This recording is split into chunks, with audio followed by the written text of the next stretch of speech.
Alle 7.26, buongiorno Sicilia da Michele Cucuzza. Da Angelo Gagliano. Ormai gli incendi si sono diffusi anche in Puglia, Calabria e Abruzzo, ma la nostra è la regione quella in piena emergenza, con un bilancio ancora provvisorio ma già drammatico. 3 morti, 2.000 sfollati, danni incalcolabili. Mentre le temperature che ieri hanno sfiorato i 50 gradi, oggi si prevede scenderanno leggermente. In giornata il governatore Schifani chiederà lo stato di emergenza per la nostra regione. Ci sarà un apposito Consiglio dei Ministri convocato proprio per le emergenze che ci sono da noi al sud per gli incendi e al nord invece per il maltempo straordinario. Ma vediamo rapidamente la situazione in tempo reale, come sarà la giornata. Bollino rosso oggi soltanto su Catania, in tutta l'Italia e insieme a Bari, ma ancora tanta preoccupazione da Palermo a Messina, a Siracusa,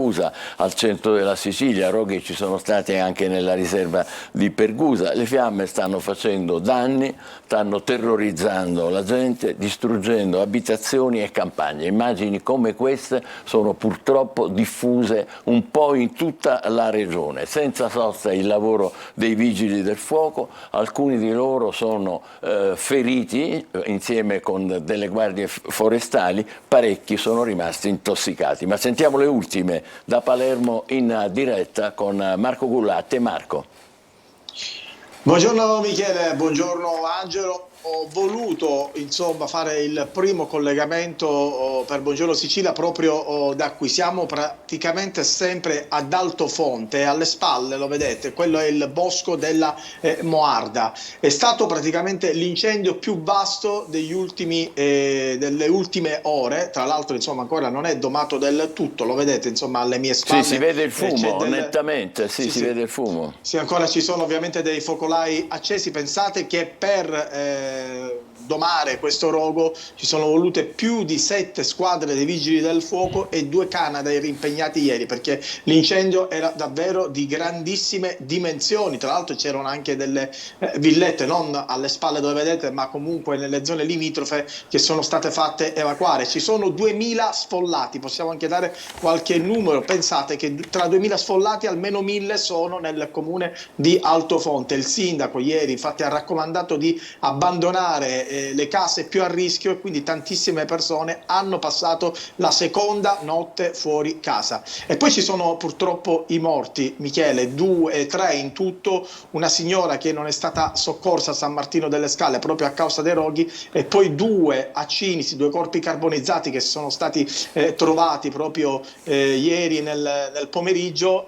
Dobbiamo anche capire l'identità di queste 2 persone. Sono 2 persone anziane che probabilmente non volevano abbandonare la propria casa circondata dalle fiamme e hanno perso la vita. Io ieri, tornando da un paese in provincia di Palermo, Castelbuono, abbiamo visto anche delle situazioni abbastanza delicate su Altavilla Milicia, su Termini Imerese, su Trabia. C'erano ancora dei roghi ancora da spegnere, quindi la situazione in questo momento non è del tutto rientrata nella normalità. E poi mi permetti di aggiungere un'altra situazione abbastanza delicata che il sindaco di Palermo, Roberto Lagalla, sta attenzionando e su cui sta puntando i fari, i riflettori, è quella di Bellolampo. La quarta vasca è ancora in fiamme. Si potrebbe creare davvero un'emergenza sull'emergenza, nel senso che se questo rogo non verrà domato nel giro delle prossime ore si rischia anche di creare una nuova emergenza rifiuti, perché sappiamo benissimo che intanto Bellolampo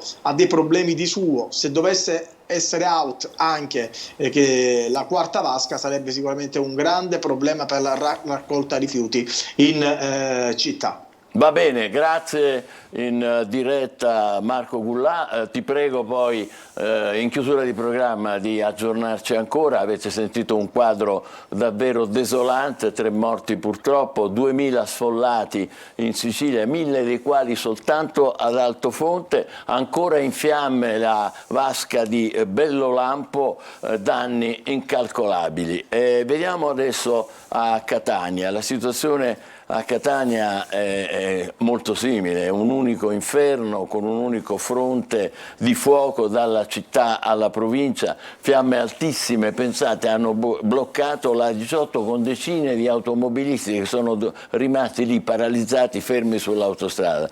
Brucia la Timpa di Acireale, il sito archeologico di Santa Venera ad Aci Catena, centinaia di abitanti in fuga dalle abitazioni, in molti casi, come sapete, senza luce, senza acqua, per la precedente emergenza che c'era stata a causa dell'altissima temperatura. Quindi pensate, un'emergenza che si sovrappone all'altra, e in molti casi anche abitazioni senza gas, oltre che senza luce e senza acqua. Intanto a Fontanarossa, terza emergenza, Fontanarossa, il ritorno alla normalità è ancora lontano. Ci sono al massimo una decina di voli al giorno dall'aeroporto di Fontanarossa, 8 per la precisione, 4 in arrivo e 4 in partenza, tutti gli altri dirottati in una grandissima confusione nel pieno del caos, ancora dirottati a Trapani e a Comiso. Ma torniamo a Catania, vediamo.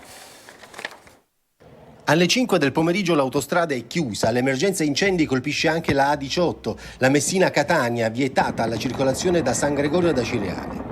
Automobilisti intrappolati, momenti di panico finché non vengono fatti ritornare indietro dalla polstrada. È un unico fronte di fuoco, quello che si estende da Catania ad Acireale. Brucia la Timpa, col fuoco che si avvicina alle frazioni marinare. Danni ingenti a Maria degli Ammalati. 2 villette sono andate completamente distrutte. Qui siamo a Guardiamangano. Le fiamme alte hanno distrutto tutto quello che hanno incontrato. Danneggiate abitazioni che sono state evacuate, così come un resort. Lì la strada dove c'era l'agriturismo Donna Carmela, il fuoco ha passato il torrente e ha lambito, c'era un piede grosso di un uliveto che è andato in fiamme. Purtroppo non sono riuscito a salvare la casa perché le fiamme erano alte con l'estintore fino a un certo punto, però il fuoco ha preso il sopravvento. Allora, quindi lei ha perso la casa? Sì, penso di sì, ora non si ci può andare perché lì è tutto, il fuoco è tutto intorno. Alla Reitana da Cicatena lo scenario è critico e le fiamme per poco non avvolgono anche noi mentre ci prepariamo per intervistare il sindaco che chiede aiuto. Abbiamo bisogno di un Canadair perché l'incendio è circoscritto all'interno del parco. Con i nostri mezzi, con l'autobotte anche a Acireale è intervenuto il nostro aiuto. Noi non riusciamo ad arginare, purtroppo sta andando a fuoco una parte della storia della nostra Sicilia. Nella frazione di San Nicolò le fiamme fanno paura, evacuate una decina di abitazioni. Roghi sono segnalati anche a Belpasso e nella zona di Vaccarizzo a Catania. Quest'ultimo ha messo in allarme i gestori degli stabilimenti alla Playa che temono il ripetersi dei problemi di 2 anni fa. Grosso incendio anche in via Palermo e nella zona di via Nizzeti. Distrutta dalle fiamme un'azienda di packaging in via Epipoli. Il prefetto ha convocato il coordinamento soccorsi.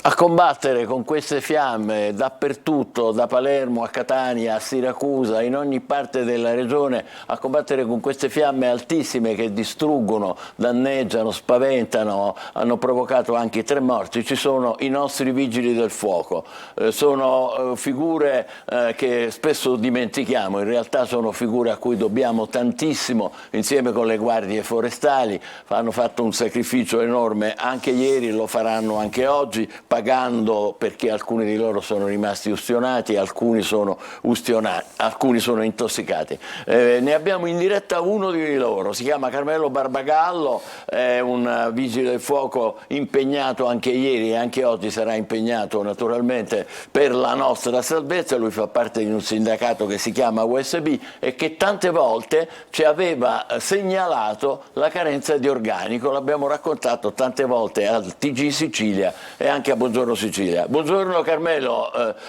qual è la situazione? Buongiorno e ben ritrovati.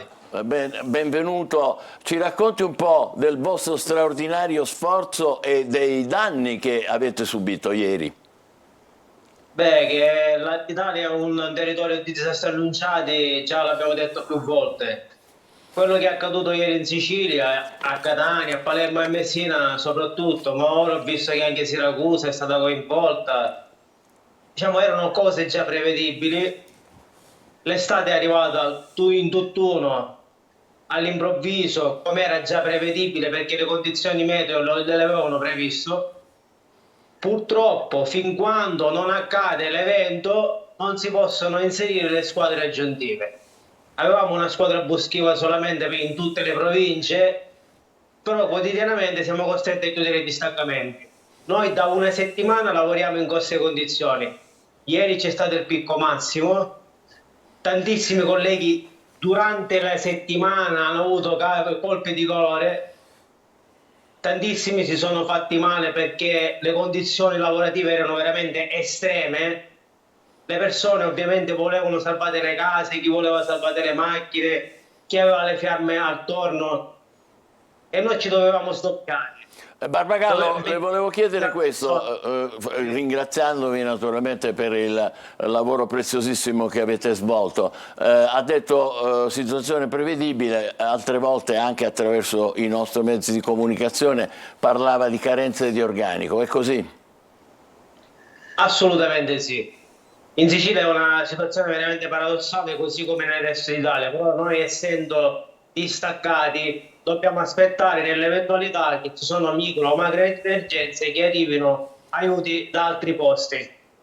In questo caso la Sicilia aveva bisogno di aiuto in tutte le zone. Noi come Catania abbiamo mandato 2 squadre a Palermo e una a Messina, sfornendo il nostro territorio, e dovevamo aspettare che arrivassero le altre regioni con la sezione operativa IP.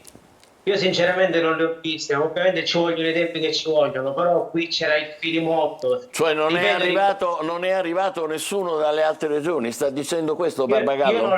Io non ho visto nessuno sinceramente, poi se sono arrivati io sono stato impegnato per 30 ore senza fermarmi un minuto. Certo, certo, va bene. Barbagallo, le volevo chiedere un'ultima cosa, sì. Se dovessimo quantificare, non è una cosa insomma di numeri soltanto, ma quanti ne mancano di vigili del fuoco per essere a pieno organico, per fronteggiare emergenze come queste in Sicilia?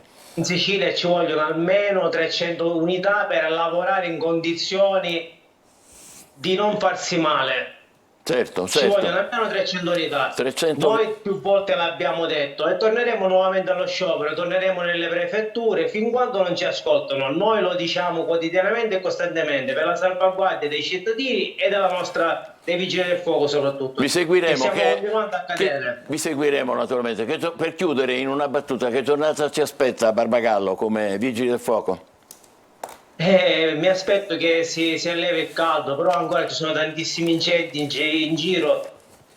Penso che ci sono più di 1000 interventi in tutta la regione in coda, perciò sono tanti. Ci sono tantissime squadre che non ci sono manco bastate, perché i mezzi si guastano sul territorio, mentre opere si guastano i mezzi, perché ovviamente hanno un carico di lavoro esagerato. Certo. Per non dire che non ci sono i soldi per poterli riparare. Questa è una cosa paradossale e scandalosa. Grazie per il suo intervento, grazie per quello che fate, buon lavoro naturalmente, che cosa dire, speriamo che le vostre segnalazioni, le vostre proteste anche attraverso Buongiorno Sicilia, il TG Sicilia possano essere ascoltate. Angelo, adesso diamo un'occhiata ai quotidiani.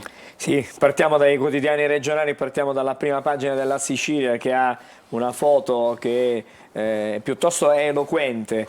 Scherziamo col fuoco, estate d'inferno, la Sicilia brucia, 3 vittime, pesanti danni, 2000 sfollati. Oggi in Consiglio dei Ministri lo stato d'emergenza anche per il maltempo al nord, bufera sulla mancata programmazione. Questi sono i temi centrali. Esattamente quello di cui parlava il vigile del fuoco che abbiamo sentito poco fa, mancata programmazione. E poi sempre sulla prima pagina della Sicilia parliamo anche di Fontanarossa. Schifani rassicura piena operatività in 7 giorni e Salvini rilancia sul ponte. Questa è la prima pagina della Sicilia, ma il tema degli incendi, Michele, stamattina è sulle pagine nazionali di tutti i quotidiani. Qui siamo con il Corriere della Sera, quindi stiamo facendo la rassegna stampa regionale, ma mi pare chiaro che non possiamo fare vedere fiamme, fumo, 1500 sfollati, Palermo e la Sicilia in ginocchio, il termometro oltre i 44 gradi. E intanto vedete sono polemiche sui social,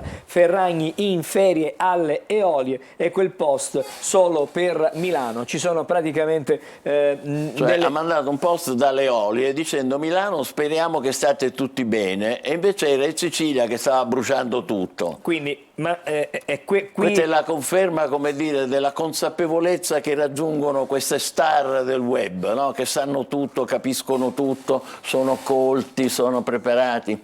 E poi Michele, sempre sul Corriere, lo stato di emergenza, come dicevamo, arriva in Consiglio dei Ministri, al via il decreto caldo, quindi sta per arrivare un decreto ad hoc, il governo varerà il decreto caldo dopo il protocollo del Ministero del Lavoro con misure tra cui la cassa integrazione ore per i lavoratori agricoli e anche dell'edilizia, quindi ci sono le prime già indicazioni su quello che conterrà questo governo. Apocalisse Palermo, scrive la Stampa di Torino, Sicilia bloccata dai roghi, 550 interventi dei vigili del fuoco in poche ore. Schifani chiede lo stato d'emergenza, il bilancio è drammatico, ci sono 3 morti e queste sono delle foto anche le piuttosto immagini. Eloquenti quello che vediamo. Vediamo anche la pagina nazionale di Repubblica, poi vedremo quella regionale. Il clima ora fa strage, 5 vittime nel sud, devastato dagli incendi, gli anziani rimasti intrappolati nelle case di vacanza, l'operaio stroncato da malore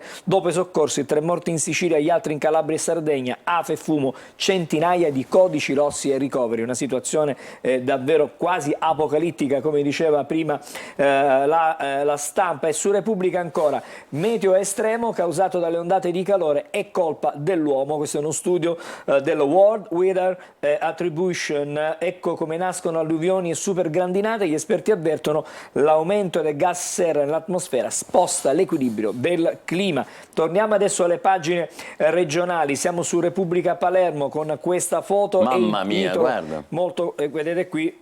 Eccola qui, siamo a Segesta, questo è il tempio di Segesta raggiunto dalle fiamme. La Sicilia brucia è il titolo scelto dall'edizione di Palermo di Repubblica, l'assedio delle fiamme con 400 roghi in 36 ore, strade e autostrade interrotte, soccorritori esausti. Schifani chiede lo stato d'emergenza, ma il territorio paga decenni di mancati investimenti infrastrutturali, a rischio anche i siti archeologici come abbiamo visto. E poi gli incendi martirizzano l'isola, 3 morti a Palermo ospedali e la discarica in tilt. Questa è la sintesi di una giornata direi più che caotica, direi drammatica, vissuta dalla nostra regione. E poi ancora sul Giornale di Sicilia, i giorni dell'inferno, scrive il Giornale di Sicilia.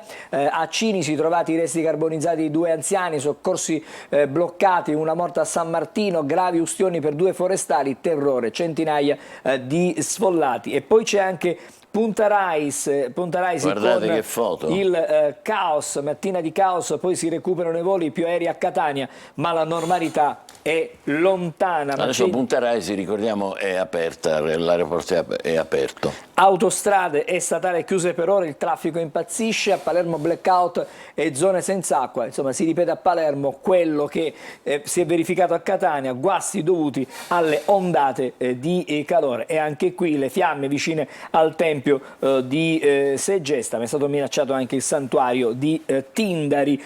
L'ultima prima pagina che vediamo è quella della Gazzetta del Sud. Messina brucia, 3 morti a Palermo, terrore in città e in provincia, interrotte autostrade e ferrovie, chiuse per ore. Vediamo la foto un attimo. Eccola qui. Le foto. Sono diverse, come possiamo vedere, sono diverse foto, diversi momenti. Il santuario di Tindari avvolto dalle fiamme, lo stiamo vedendo, eccolo qui, non so se riusciamo ad allargare. C'è il fumo che lo circonda. C'è il fumo che lo circonda. Queste alcune, diciamo, immagini piuttosto forti di questa giornata che speriamo non sia bissata oggi, perché fortunatamente le temperature dovrebbero calare. Adesso ci fermiamo per qualche istante e poi vedremo i giornali e con naturalmente i riferimenti alla Sicilia in primo luogo, i giornali nazionali. State con noi, buongiorno Sicilia.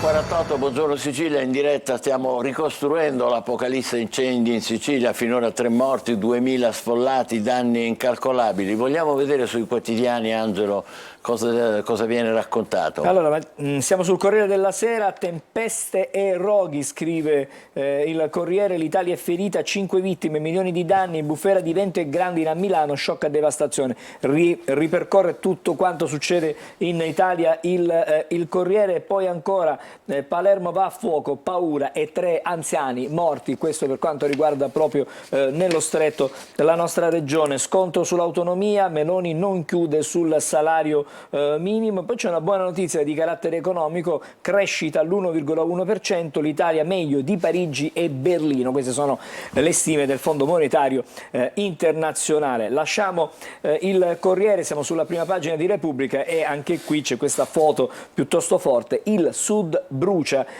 Palermo, le zone di Borgetto è assediata dagli incendi, come vedete la foto si riferisce, e poi Sicilia, Calabria, Puglia e Sardegna, i roghi devastano il mezzogiorno, 4 vittime a Palermo e nel Reggino. L'altra faccia della crisi climatica, tempesta flagella Milano con una ragazza che è stata travolta da un albero ed è morta. Dicevi, scusami, ti interrompo, ci sono oltre i 3 morti in Sicilia, altri 2 morti, è vero? Una in Calabria e un'altra in Sardegna, Mamma quindi mia. sono 5 le 5. vittime, diciamo, di questo del tempo impazzito, del meteo impazzito. E poi altre notizie ovviamente sulla prima pagina di Repubblica, evasione fiscale, la maggioranza va in retromarcia, salario minimo, Calenda non faccio barricate inutili, e poi finanziamento illecito e falso, Brunetta è indagato. Queste sono le notizie che arrivano sugli altri fronti, evidentemente, che non sono quelle legate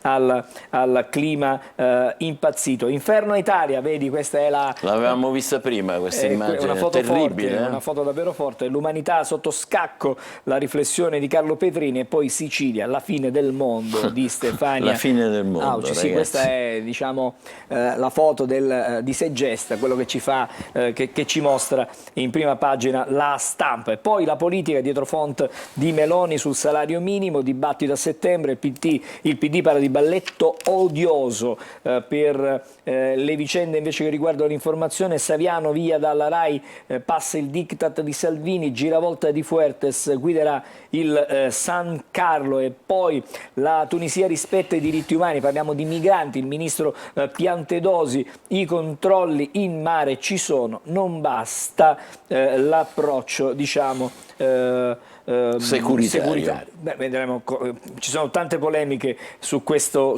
fronte, su quello che la Tunisia può garantire oppure no, per quanto riguarda il flusso dei migranti. Come vedete anche il Messaggero di Roma, roghi e bufere, l'Italia divisa, Lombardia, Sicilia e Puglia sconvolte da fuoco, vento e grandine, 7 vittime, chiesto lo stato di emergenza. 7 poi, perché loro calcolano naturalmente anche i morti che ci sono stati al nord per il maltempo. Esattamente. Purtroppo, quindi 5 per gli incendi e 2 per le tempeste terribili che ci sono state in Lombardia, Veneto e Friuli. E una di queste è Chiara, aveva 16 anni, travolta da un albero mentre insomma, si trovava al campo scout. Indaga l'antimafia, le cosche dietro gli incendi dolosi, c'è un approfondimento di Valeria Di Corrado, quello che riporta stamattina il Messaggero, una vera e propria industria del fuoco dietro gli incendi che devastano l'Italia, lo scrive stamattina il Messaggero. E poi i temi politici, autonomia, frenata sui LEP, ordine del giorno della maggioranza, approvazione senza servizi minimi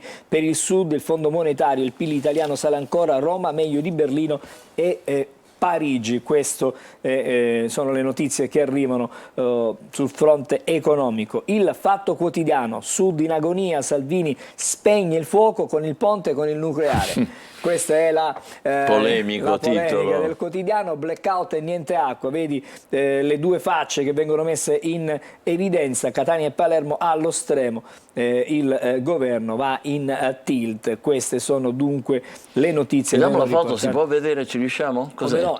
Ah no, pensavo fosse è un montaggio con questo che suona la lira, diciamo che sarebbe che è Salvini. Praticamente che con dietro le fiamme. Vabbè. Beh, insomma, come sempre il Fatto Quotidiano ha delle sue ricostruzioni delle notizie. Chi specula sul clima, e cui risponde il giornale, l'uragano degli sciacalli, questo è il titolo scelto dal giornale. Tempesta sul nord, Milano paralizzata, centinaia di alberi schiantati e ancora tetti diretti. A sud incendi e vittime, la sinistra accusa il governo perché piove.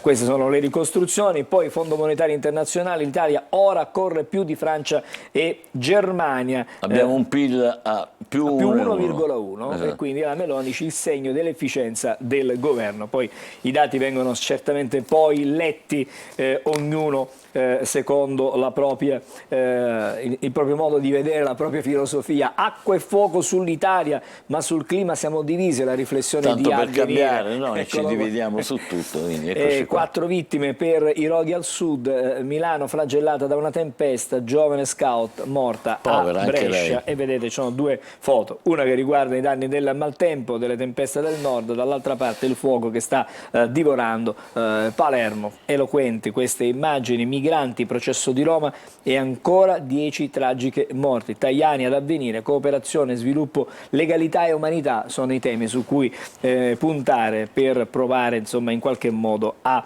affrontare l'emergenza. E poi il manifesto, come sempre, il manifesto specializzato con le fotonotizie. Fino a qui tutto bene.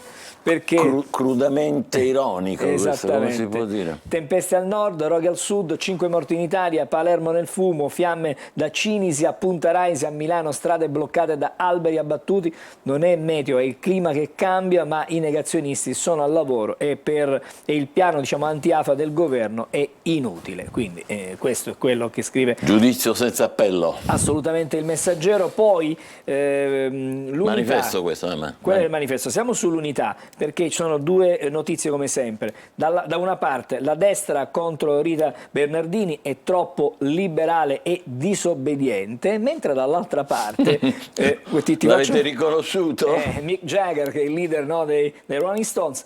E ora diteci che le droghe fanno male, gli 80 anni di Mick Jagger. Vabbè, però io ho letto che invece lui adesso segue da alcuni anni diete severissime, sta attentissimo a tutto. Però, vabbè, prima forse ha fatto molti eccessi, prima, non ultimamente. E poi leggiamo anche la prima pagina del Tempo di Roma, governo al lavoro, Salvini disegna l'Italia dei sì. Il ministro illustra il paese dei prossimi 10 anni tra opere infrastrutture, oltre al ponte sullo stretto, strade, alta velocità e dighe. Capitolo speciale per Roma, idea energia nucleare, tra 7 anni il primo reattore, un referendum per l'ok. Questa è la sua idea. Poi attenzione, perché si avvicina il maxi esodo estivo e la benzina schizza alle stelle.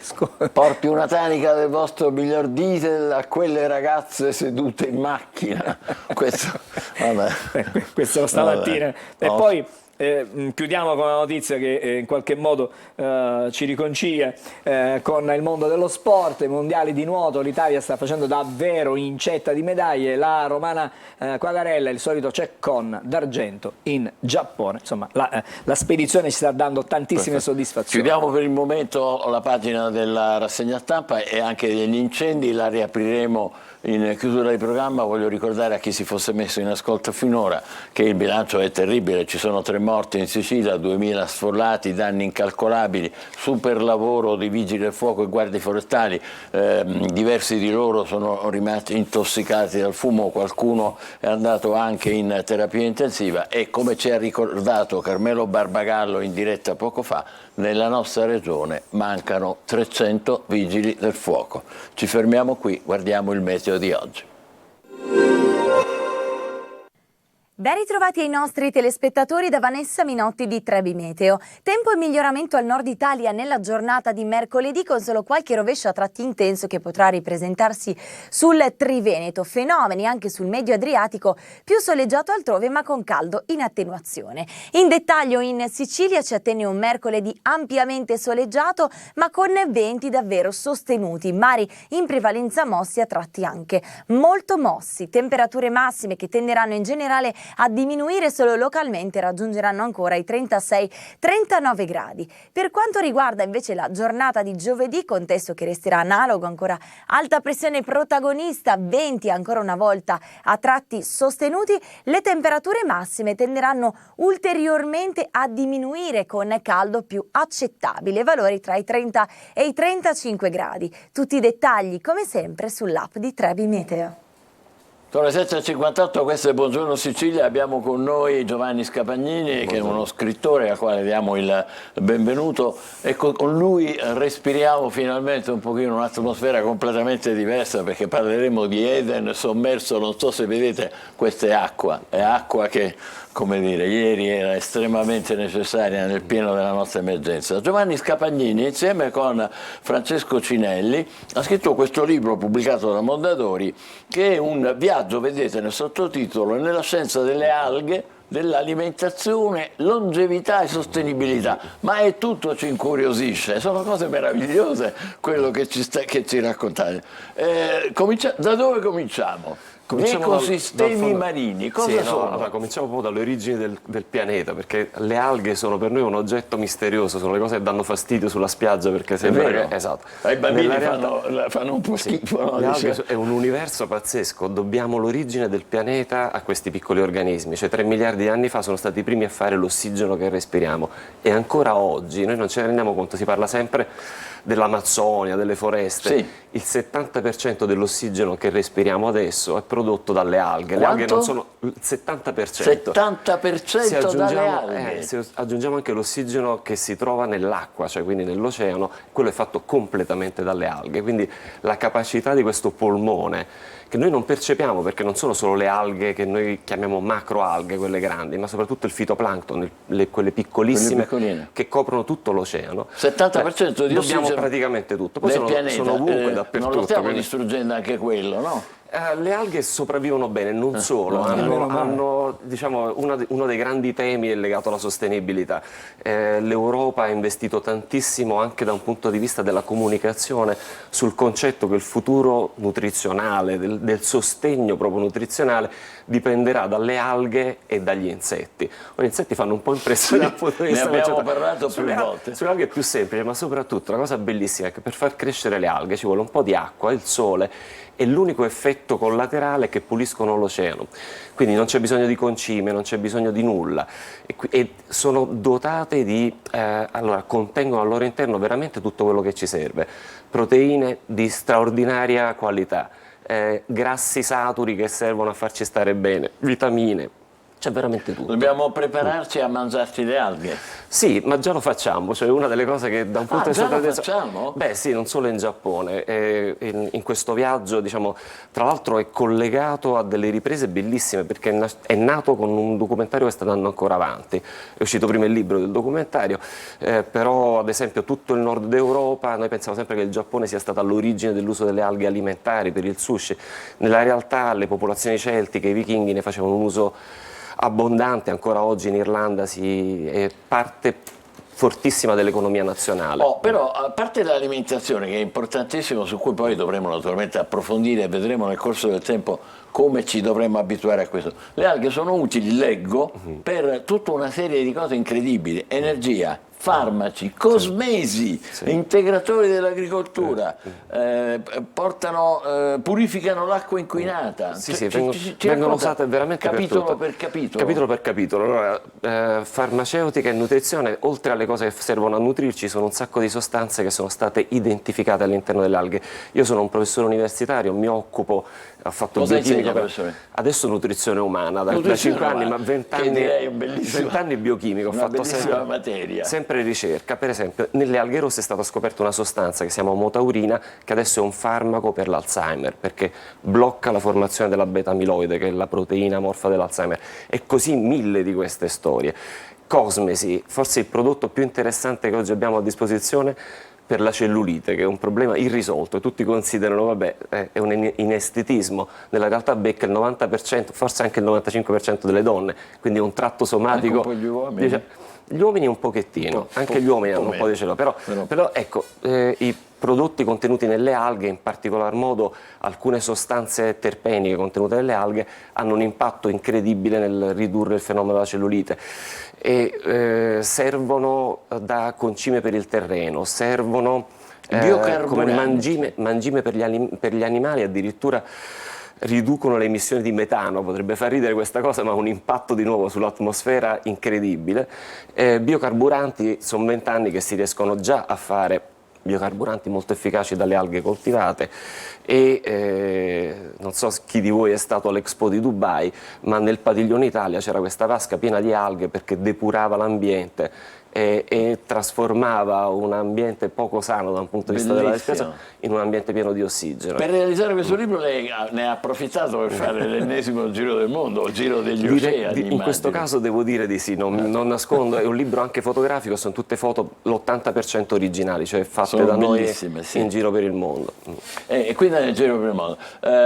Quali sono i mari, diciamo, che sono più affascinanti e anche più ricchi naturalmente, sia di alghe che per il resto? Tutti gli oceani sono strepitosi, evidentemente quando uno pensa ai fondali incredibili immagina i mari tropicali, il Pacifico, le Hawaii dove siamo stati, ma la cosa forse più bella che ho fatto come immersioni in questi 2 anni è stata l'isola di Pianosa, quindi di fronte all'isola d'Elba. Parco naturale tra i più antichi d'Italia, diciamo che anche la presenza del supercarcere probabilmente ha inibito barche natanti e così via.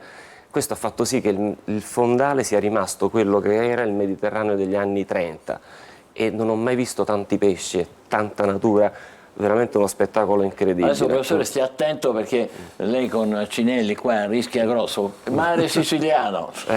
No, il mare siciliano allora il professor Cinelli è il più grande biologo marino che abbiamo in Italia. Si chiama Francesco Cinelli. Posso svelare la sua età, 84 anni, ma la svelo perché oltre a pilotare aerei fa immersioni subacquee molto meglio di me. Quindi Mick Jagger gli fa ridere. Sì, perché gli fa un baffo.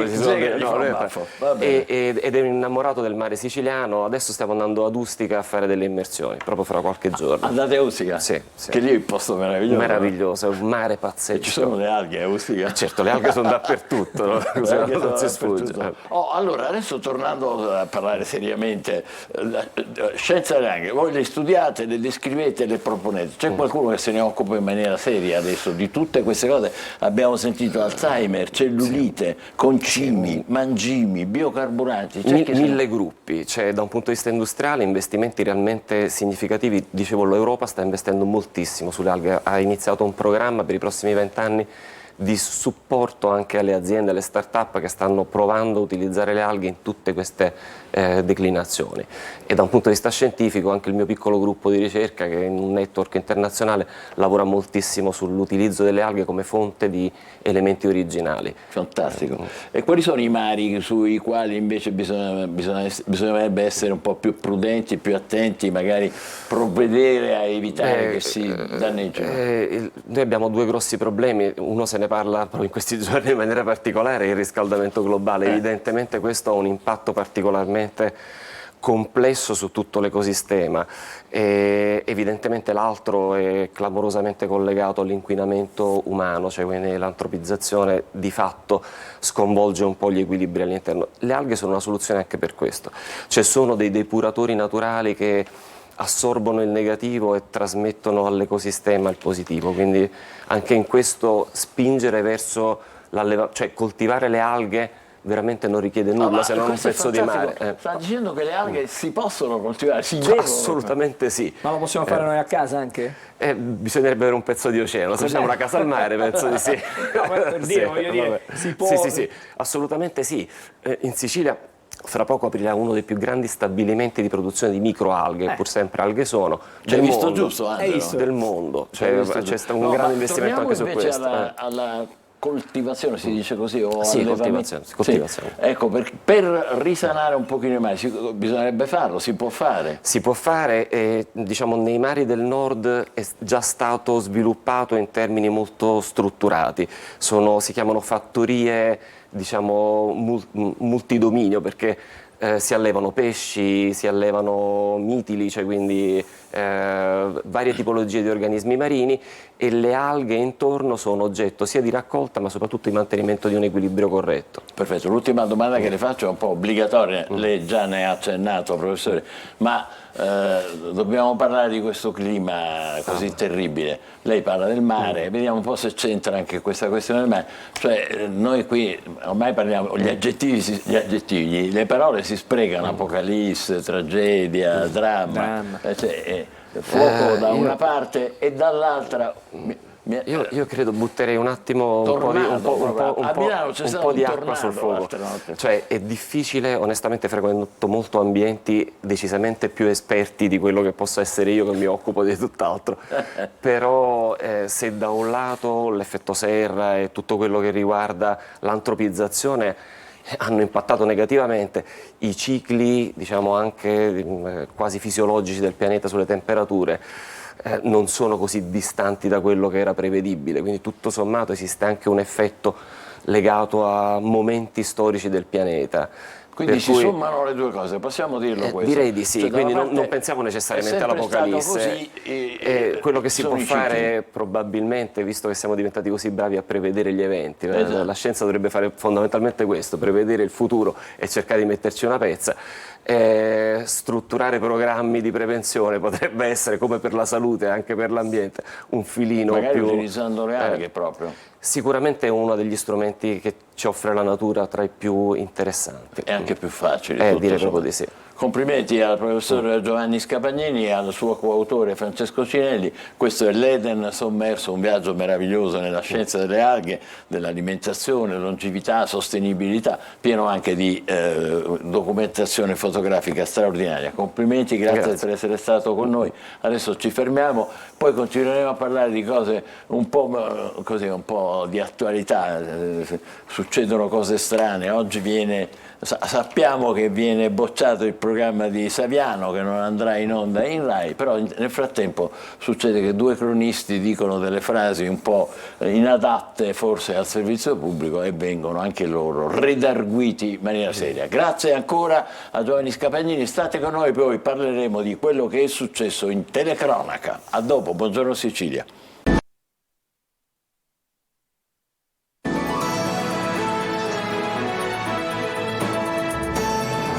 8:12, buongiorno Sicilia, continuiamo a aggiornarvi rapidamente sulla situazione incendi, centinaia delle chiamate che sono arrivate al numero di emergenza del centro operativo comunale di Catania. Ve lo vogliamo ribadire questo numero, 095 484 000, ripeto 095 484 000, funziona 24 ore al giorno, dà assistenza ai cittadini, informazione naturalmente, dicevo centinaia di chiamate, quasi tutti dicevano perché non c'è la luce, perché Catania ha questa emergenza a cui si è sovrapposta nelle ultime ore l'emergenza incendi, cioè la mancanza di energia elettrica e di acqua. Ecco, molti hanno anche chiesto di essere messi in contatto con i vari servizi assistenziali e ospedalieri e oggi,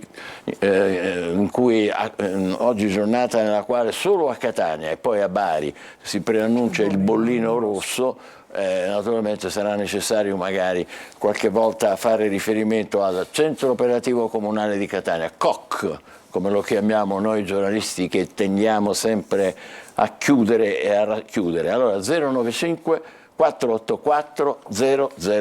Do il benvenuto ai nostri ospiti importanti che sono qua, Cinzia Genualdo che è una cestista importante, Franco Zuccalà, giornalista della RAI, una storia, un pezzo di storia del servizio pubblico, soprattutto per quanto riguarda lo sport e non soltanto, e poi abbiamo in collegamento dall'Olanda Christian Merigo, non so se lo vedo, eccolo qua. Buongiorno Christian, benvenuto. Sì, buongiorno, grazie a tutti. Grazie a lei di essere qua. Lei è specialista di uno strumento. Come si chiama il suo strumento? Io sto studiando psicologia in Olanda. Sì, però non sta studiando. Vabbè, allora ci sentiamo dopo. Grazie. Noi rientriamo in studio e dobbiamo parlare di frasi poco adatte a una trasmissione televisiva in generale, al servizio pubblico in modo particolare. Non parliamo del fatto che Saviano non andrà in onda per il no di Salvini, ma parliamo di un'altra cosa che è successa nei giorni scorsi. Durante i mondiali di nuoto in Giappone, due telecronisti della RAI hanno pronunciato frasi sessiste e razziste, tanto da essere sospesi, sono stati sospesi da Viale Mazzini. Vorrei ricordare lei di che si è trattato, o lo devo dire io? Io mi vergogno un po', non vorrei essere sospeso io poi, se lo dico. Beh, sì, è stato purtroppo un increscioso momento della telecronaca nei mondiali di Fukuoka. Questi due telecronisti, Leonarduzzi e Mazzucchi, mi sembra, insomma, di ricordare i loro nomi. Sì, si chiamano Leonarduzzi e Mazzucchi. Sì. Si sono, insomma, lasciati andare in commenti sessisti durante la telecronaca, pensando che il microfono fosse spento. Pensavo che fosse spento. Sì, questa è stata la loro scusa. Apprezzamenti su una tuffatrice italiana. Olandese, sulla loro conformazione fisica. Fermiamoci un attimo, vediamo cosa è successo con queste immagini. Resta ancora scaldato per poi proseguire, ma tanto a letto si sa, sono tutte alte uguali. Ma i commenti non finiscono qui. Questa si chiama Harper, è una suonatrice d'arpa. Come si suona l'arpa? La si tocca?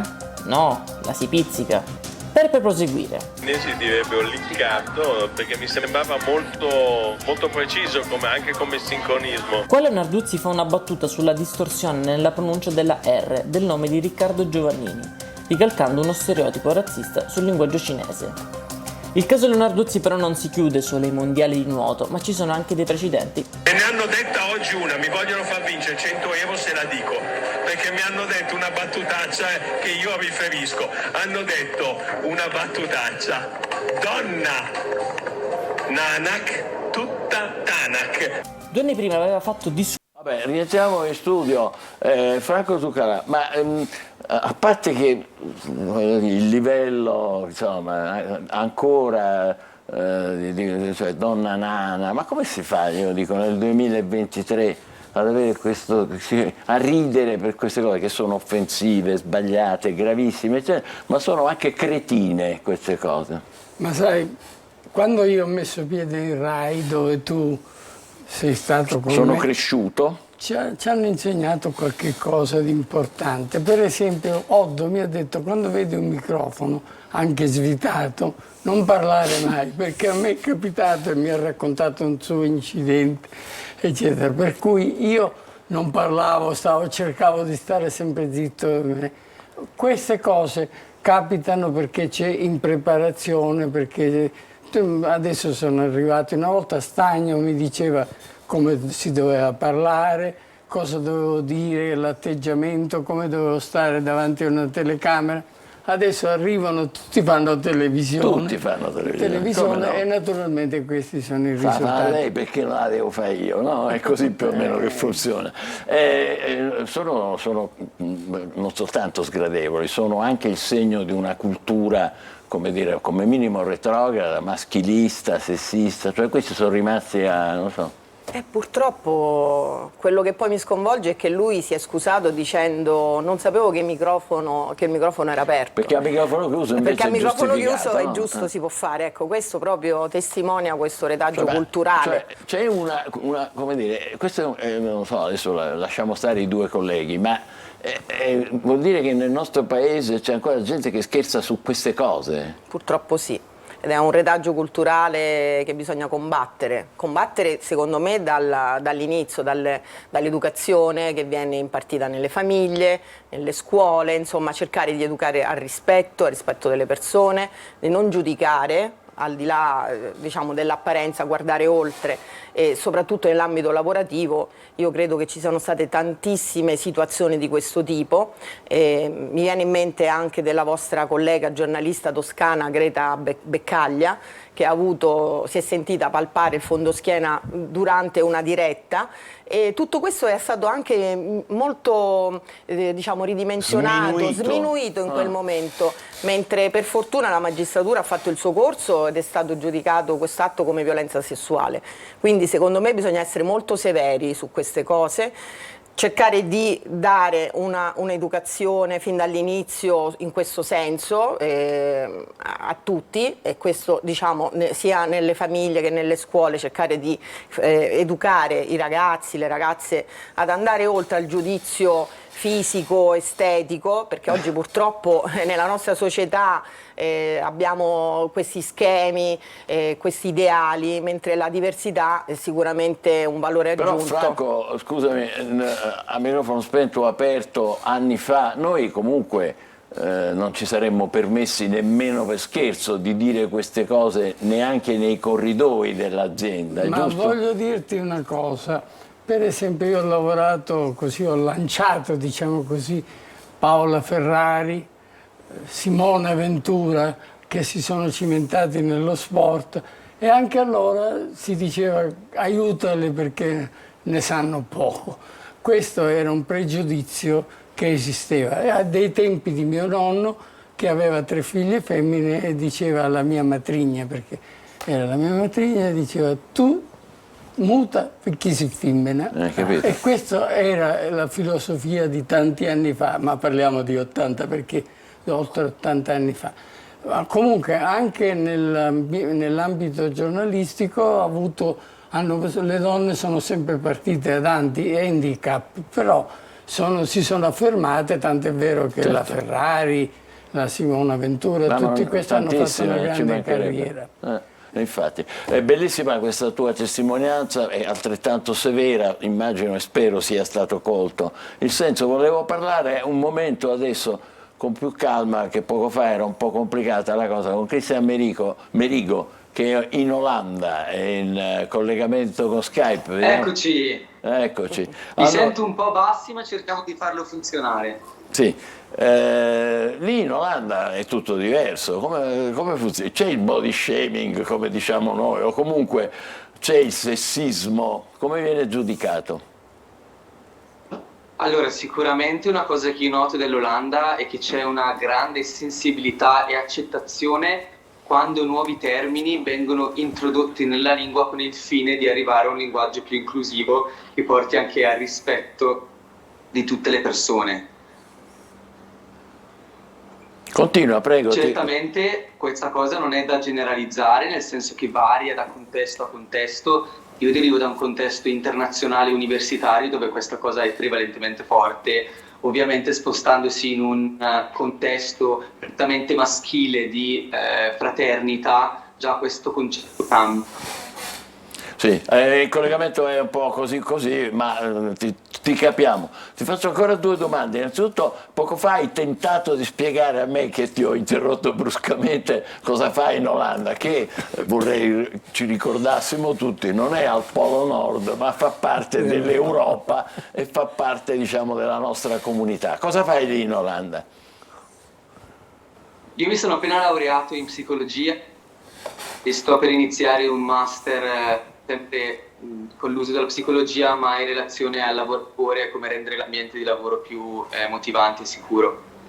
Quindi adesso una domanda tua personale per te: qual è stata la tua reazione quando hai letto di queste frasi che poi sono costate la sospensione ai 2 giornalisti? Sicuramente non ero sorpreso, ogni volta che io torno in Italia mi affaccio con una società dove queste frasi sono prevalenti, ogni volta che io esco con degli amici ci sono persone che usano queste frasi, e la differenza che ho notato è che nessuno, secondo me, qua il cambiamento deve partire dal singolo. Quando io sento persone dire determinate frasi anche a cena in un contesto informale, bisogna farglielo notare, mentre io qua noto che c'è la risata per compiacere e non creare, diciamo, caos. Giusto, ottimo, grazie a Cristian Merigo, dice delle cose molto sensate e molto importanti che ci fanno riflettere. Cinzia, dice in Italia lo fanno tutti?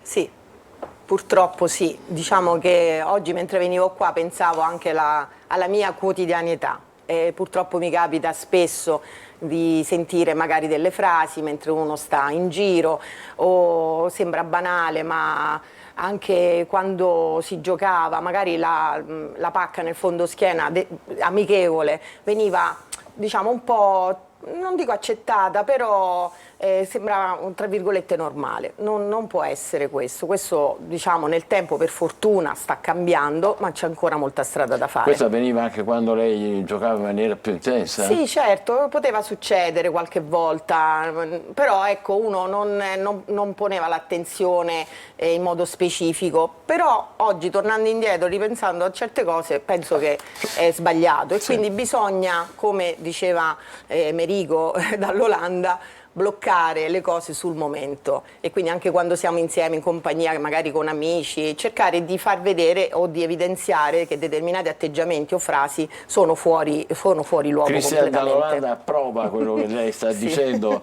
con il capo, giustamente. Franco, questo è il segno di un cambiamento culturale che non è avvenuto. Diciamoci la verità. A una certa età, un po' di anni fa, queste battute erano comuni, erano diffuse, è inutile fare gli ipocriti. Si scherzava anche su questo. Poi è successo che le donne ci hanno insegnato a noi uomini a rispettarle. È cominciato tutta una operazione culturale, a volte anche brusca, a volte necessariamente, altre volte semplicemente con i dibattiti, le discussioni, le trasmissioni, eccetera, la televisione, no? E finalmente c'è un senso comune per cui abbiamo imparato che su queste cretinate non si scherza, cioè, cerchiamo di scherzare su altre cose, possibilmente anche più carine, sono proprio deficienti questi scherzi qua, cioè, non fanno ridere nessuno, chi fa ridere? Rispettando comunque la donna, però sono rimasti dei settori anche imprevedibili come quelli che dovrebbero essere più avanzati, cioè la comunicazione, sono rimasti indietro.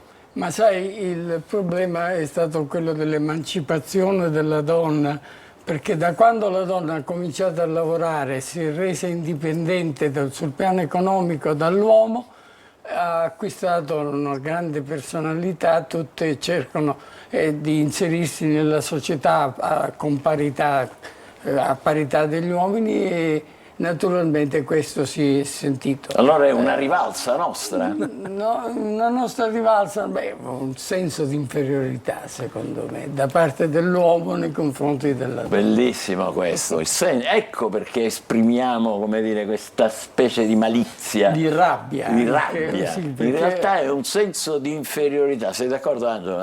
Io sono d'accordo nel caso specifico, però per quanto riguarda la comunicazione... Tu che fai spesso tante trasmissioni sportive. Sì, io dico che probabilmente manca la deontologia.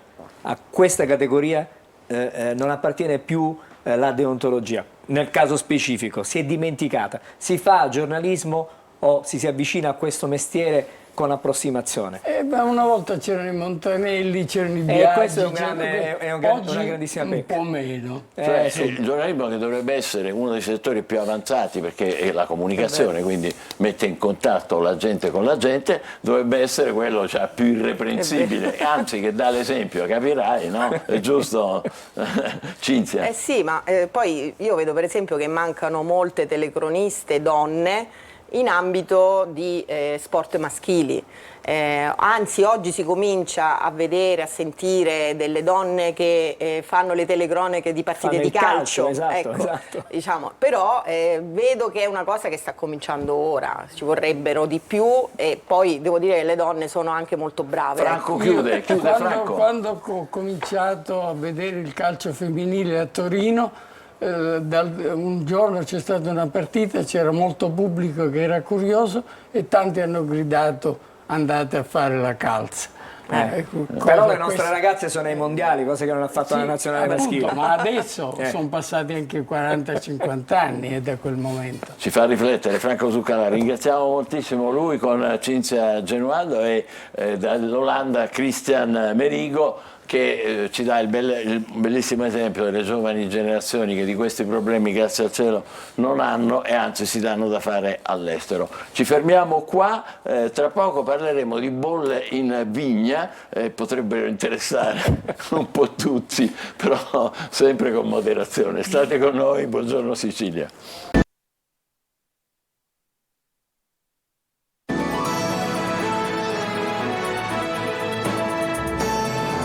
32, buongiorno Sicilia, entriamo e usciamo con i nostri collegamenti in diretta dall'emergenza incendi in Sicilia con il nostro Marco Bullà.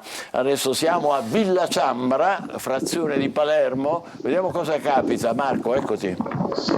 Sì, alle mie spalle ovviamente Michele c'è una montagna che ancora brucia, è stato spento un vasto rogo soprattutto anche nella notte. Ieri insomma in questa zona di Palermo, una frazione di Palermo, si sono registrati momenti drammatici perché le fiamme avevano praticamente lambito un'abitazione con una famiglia che aveva ben 3 bambini. È stata messa in salvo da alcuni residenti. I vigili del fuoco sono arrivati purtroppo in ritardo e parte insomma dell'esterno della sua abitazione è rimasta incendiata.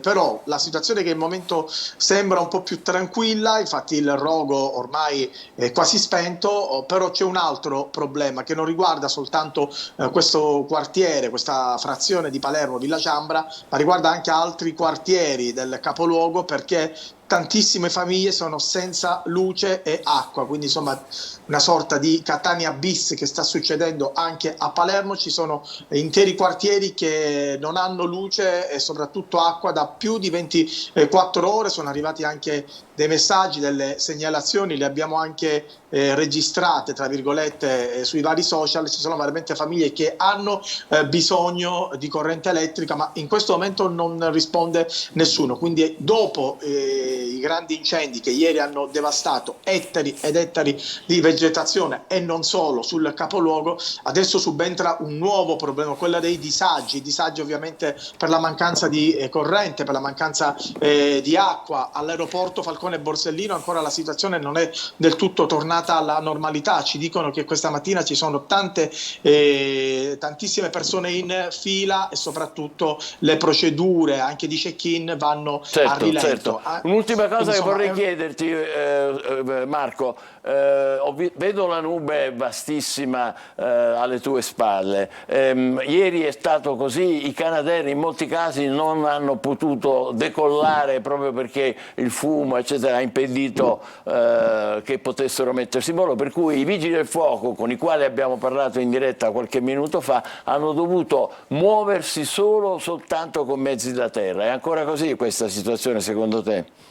Guarda, qui a Villa Ciambra, parlando con alcuni residenti di Canadair, non se ne sono visti, proprio perché comunque c'erano anche altre emergenze. Questo fumo probabilmente ostruiva e soprattutto intralciava il lavoro dei vari Canadair.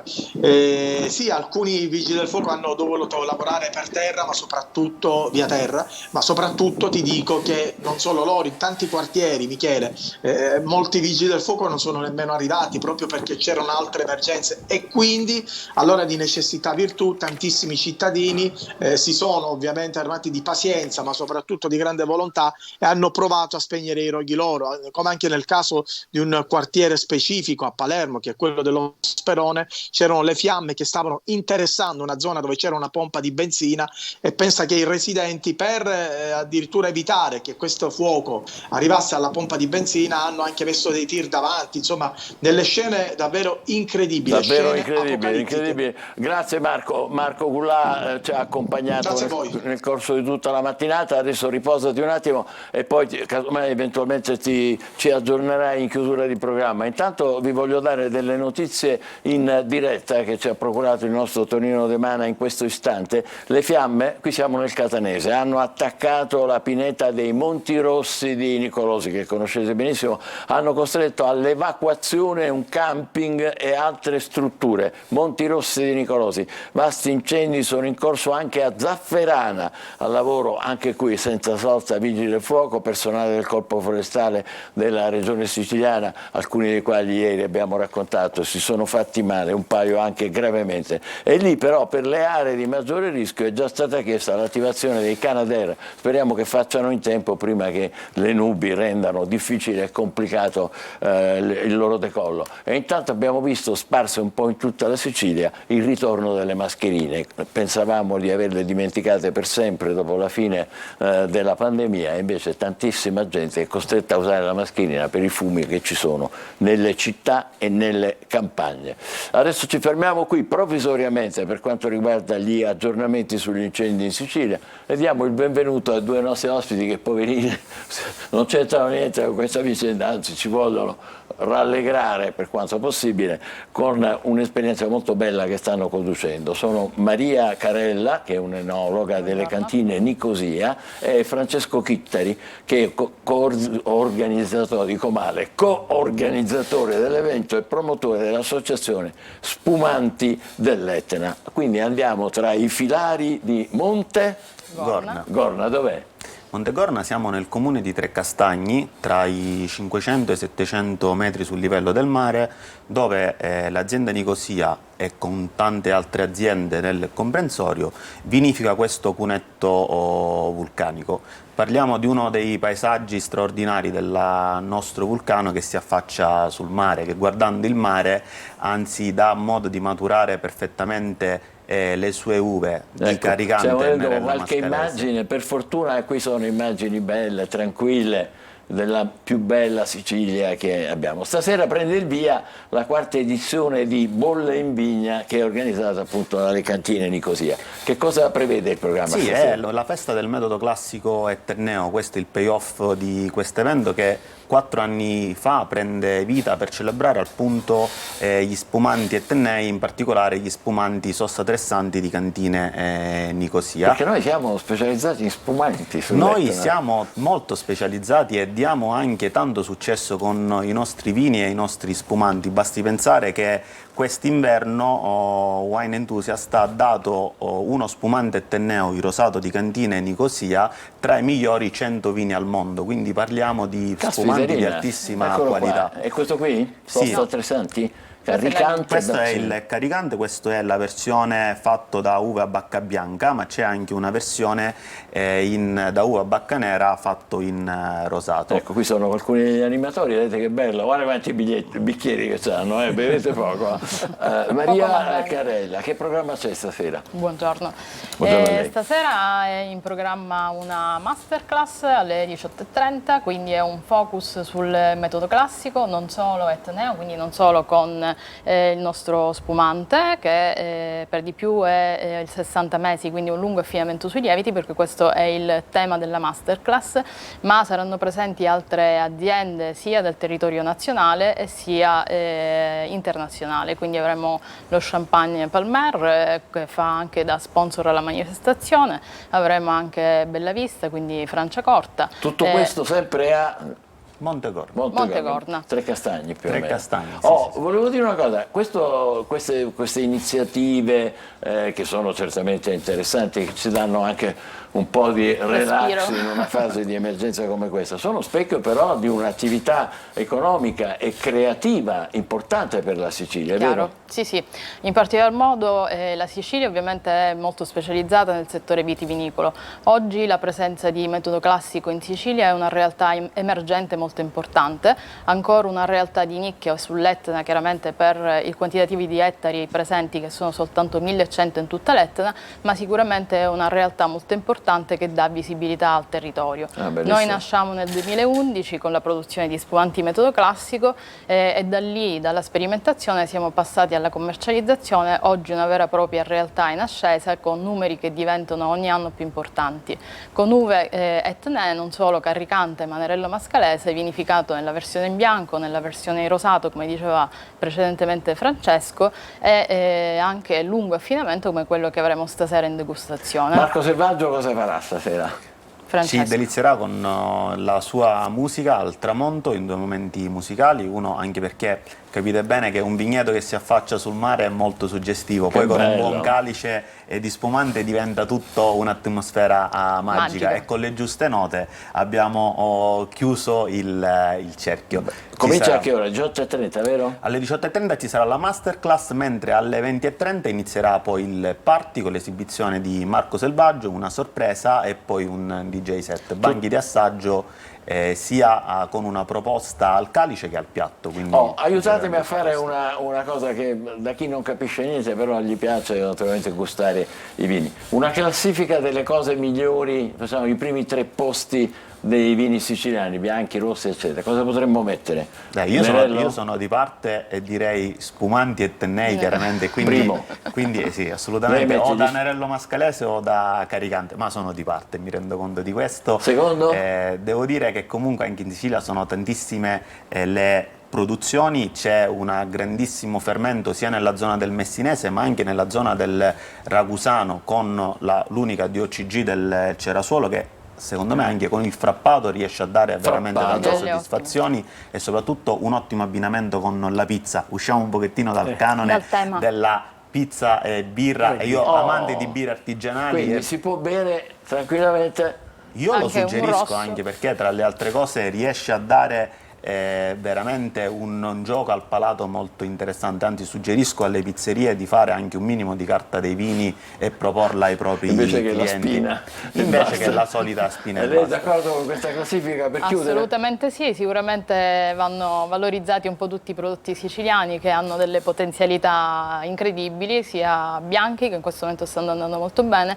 e il rosso che in questo momento a livello globale e mondiale comincia ad avere un calo, quindi avrebbe bisogno anche una spinta in più nella commercializzazione e promozione. Parole sacrosanti ai quelle di Maria Canella, di Francesco Chittari, li ritroverete alle 18:30 di oggi a Bolle in Vigna, Cantine Nicosia, Montecorna, Trecastagni. Ci hanno dato notizie positive e anche, come dire, ci hanno strappato un sorriso, ma un sorriso consapevole, ecco, in un momento in cui è piuttosto complicato. Che poi è anche il ruolo dello spumante, no? Se ci pensiamo è un vino, ma è il vino che celebra la gioia, i grandi successi, tutto quello che poi di bello avviene nelle nostre giornate. Ecco, se anche in questi momenti riusciamo a concentrarci su questa piacevolezza, risulta prenderla anche un po' più alla leggera, non senza Speriamo che sia soprattutto di auspicio, di ottimo auspicio. Tra l'altro il successo di questa manifestazione è stato proprio il connubio sul focus tecnico, sulla convivialità, che c'è voglia di festa e nello stesso tempo musica e buon cibo, che sicuramente in Sicilia non mancano questi punti di forza da coniugare insieme e portare avanti in queste occasioni. Evviva! Bolle in Vigna questa sera alle 18:30 a Montecorna. Grazie per essere stati con noi. Adesso ci facciamo due risate, ce lo possiamo permettere malgrado la situazione, con Totti e Totino, quindi figuriamoci, insieme. Cioè, consideravo che l'altra volta un amico mio se n'è andato a Milano, al nord, mi fa, dicevano, tu lo sai, per prenderti un caffè fai la coda al bar.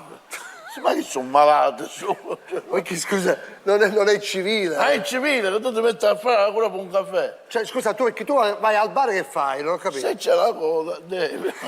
Ma che c'è? Ma la prima sai, prendi un caffè, lo sai che ti dicono? Vado a fare lo scontrino, ma che c'è educazione? Ma perché, scusa, non si fa lo scontrino? E se fai lo scontrino, come fai ad andartene senza pagare? Ma perché si prende il caffè e non si paga? No, guarda, questa è la differenza netta che c'è fra il nord e il sud. Perché là sopra sono civili, sono per bene, sono educati. Qua invece siamo cani in bancata, ma non è cara. Ma dai, per cortesia. Per esempio, al nord, se tu sei al nord e hai bisogno di un'informazione, se loro la sanno, te la danno. Se loro non la sanno, non te la danno. Perché sono maleducati? Ecco, vedi?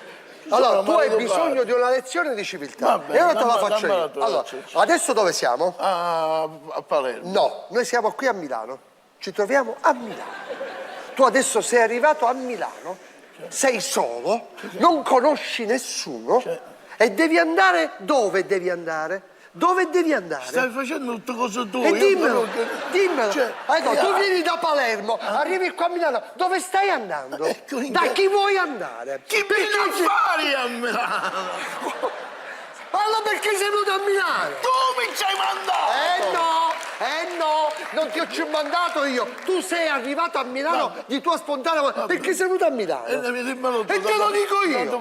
Perché devi andare in via dei Tigli al 47. Va bene. Dove si trova via dei Tigli al 47? È la prima volta che vengo a Milano.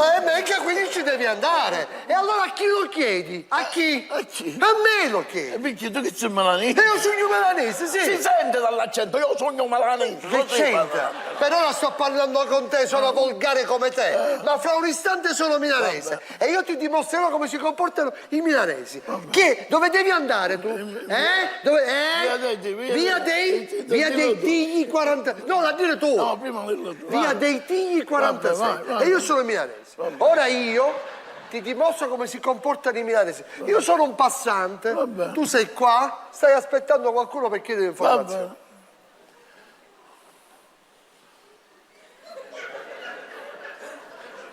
Cioè, ma siete un po' malocombinati a Milano? Che significa? Che c'è?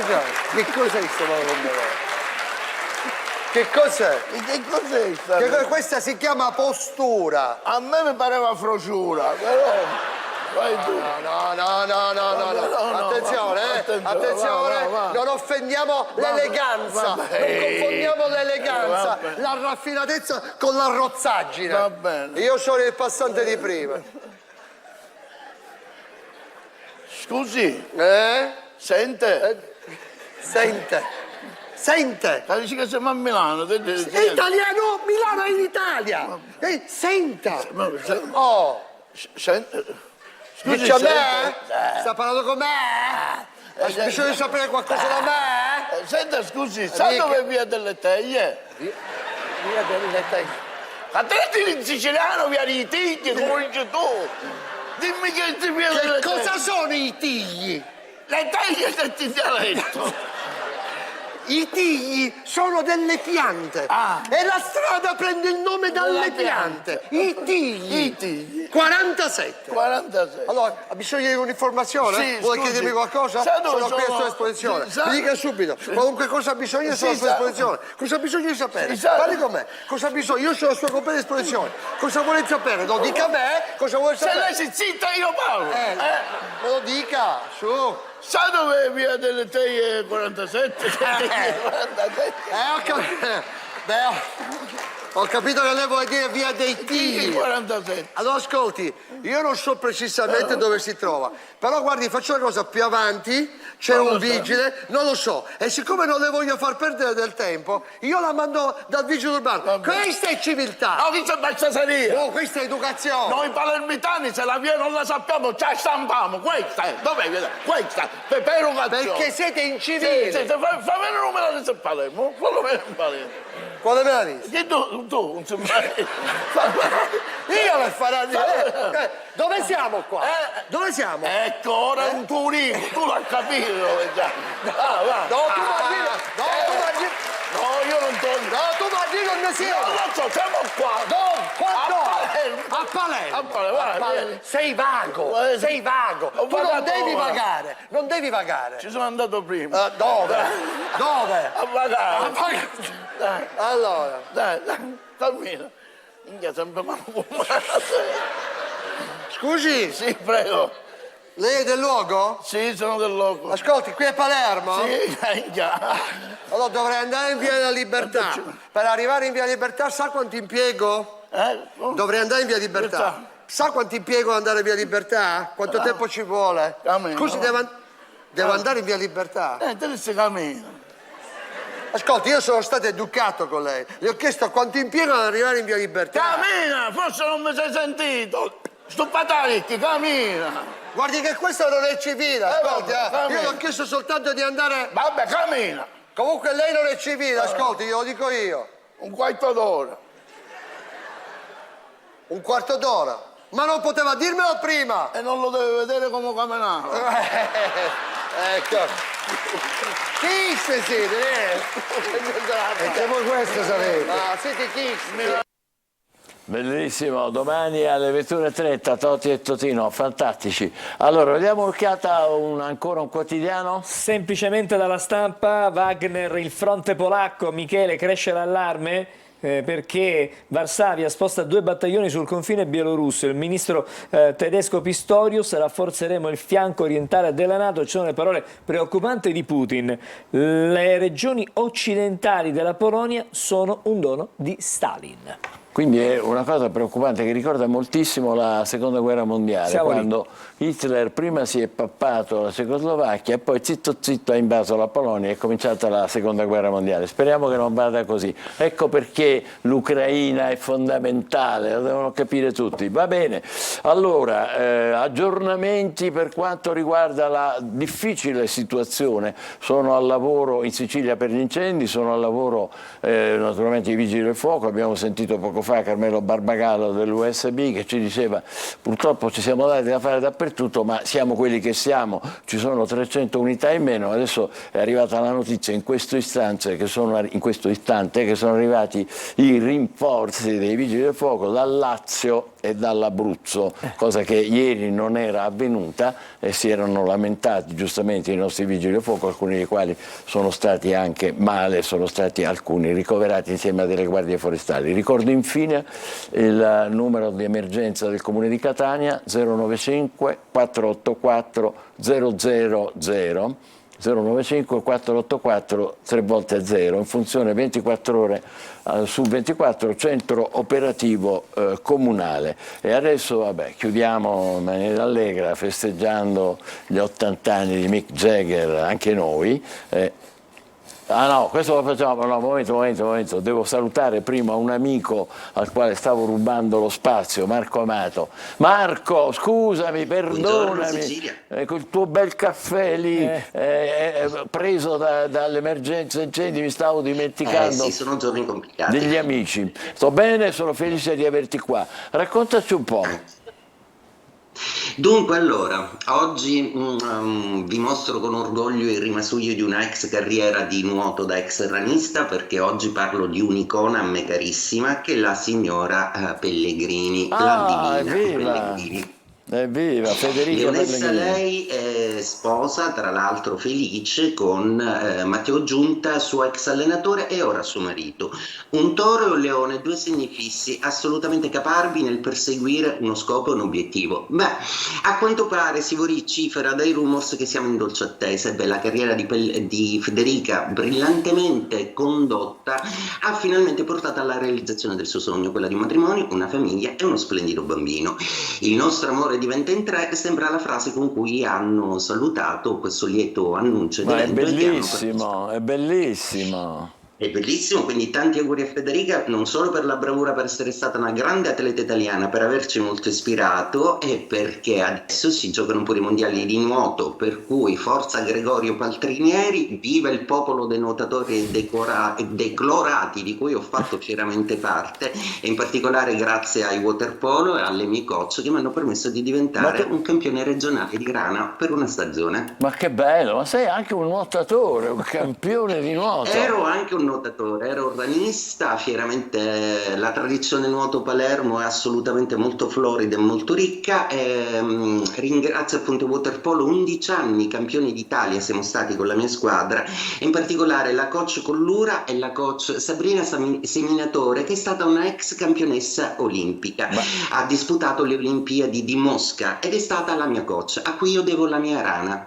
Che bello, beh, chissà di che segno è, non lo sai però il segno della tua coach. Sì.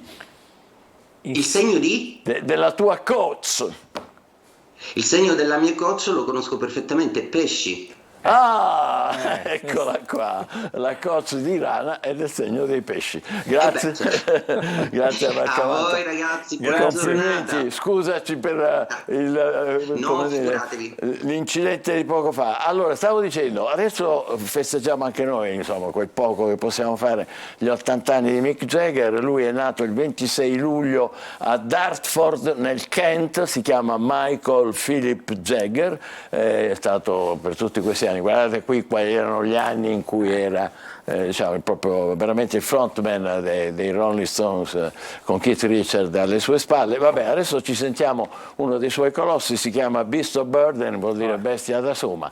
Noi con questo vi lasciamo, facciamo tanti auguri a Jagger, ci rivediamo domani nei telegiornali a partire dalle 9, fra pochissimi minuti, gli aggiornamenti sugli incendi in Sicilia. State con noi con Buongiorno Sicilia. Tanti auguri Mick Jagger. A domani.